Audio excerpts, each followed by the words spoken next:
2024-এর গণ অভ্যুত্থানের মুখে ভারতে পালিয়ে যেতে বাধ্য হয় তৎকালীন প্রধানমন্ত্রী শেখ হাসিনা। তার সঙ্গে দেশ ছেড়ে পালিয়ে যায় দলটির জ্যেষ্ঠ নেতারা। এরপরই মূলত দেশে আওয়ামী লীগের রাজনীতি স্থবির হয়ে পড়ে। পরবর্তীতে ছাত্র জনতার দাবির মুখে গণহত্যায় অভিযুক্ত দলটির রাজনৈতিক কর্মকাণ্ড স্থগিত করে অন্তর্বর্তী সরকার।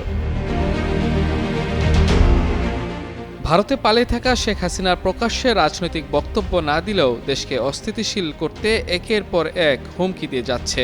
এরই অংশ হিসেবে দিল্লিতে বেশ কয়েক দফা সংবাদ সম্মেলনও করে দলটির পলাতক নেতারা। এসবের জেরে ভারতের সঙ্গে বাংলাদেশের কূটনৈতিক সম্পর্ক অবনতি হতে থাকে। হাসিনাকে দেশে ফেরানো সহ চলমান রাজনৈতিক ইস্যুতে আকিজ নিয়ে এলো বিশ্বমানের বেবি ডায়াপার মাম্মাম। কটনে সফট ম্যাটেরিয়াল, বাবুকে দেবে র্যাশ ফ্রি সুপার কমফোর্ট। মুখোমুখি অবস্থানে দেখা গেছে দুই দেশের কূটনীতিকদের। দফায় দফায় উভয় রাষ্ট্রদূতকে তলব করার ঘটনা ঘটেছে। জুলাই অভ্যুত্থানের পর থেকে দুই দেশের সম্পর্ক অবনতি হতে হতে এমন পর্যায়ে পৌঁছেছে, এর প্রভাব পড়েছে ব্যবসা বাণিজ্য থেকে শুরু করে সীমান্তের নিরাপত্তায়। শেষ পর্যন্ত দুই দেশের বৈরী সম্পর্কের প্রভাব পড়েছে দেশের ক্রিকেটেও। এর শুরুটা হয় ইন্ডিয়ান প্রিমিয়ার লিগ আইপিএল থেকে। সম্প্রতি আইপিএল থেকে বাদ দেওয়া হয় বাংলাদেশি পেসার মোস্তাফিজুর রহমানকে। এরপরই নিরাপত্তার কারণে ভারতে গিয়ে টি-20 বিশ্বকাপ খেলতে অস্বীকৃতি জানায় বাংলাদেশ। এদিকে আইসিসিও অনেকটা একতরফা সিদ্ধান্তে জানিয়ে দেয় বিশ্বকাপ খেলতে হলে বাংলাদেশকে ভারতে যেতে হবে। তবে শেষ পর্যন্ত আইসিসির কথায় সাড়া দেয়নি বাংলাদেশ।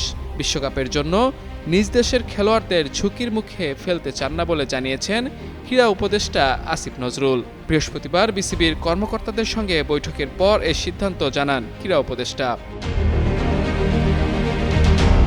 বিশ্লেষকরা বলছেন, বাংলাদেশকে ঘিরে ভারতের নিরাপত্তার বিষয় যেমন আছে, তেমনি রয়েছে ব্যবসা বাণিজ্য, বিনিয়োগ এবং ভূ রাজনীতি। এসব ক্ষেত্রে বাংলাদেশ যদি ভারতের সহযোগী না হয় বা সহযোগিতা না করে, তাহলে সেগুলো ভারতের জন্য নতুন করে জটিলতা তৈরি করবে।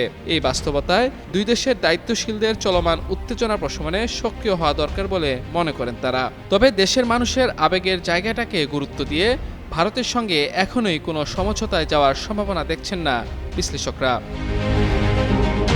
মাহমুদুর রহমান, যুগান্তর নিউজ।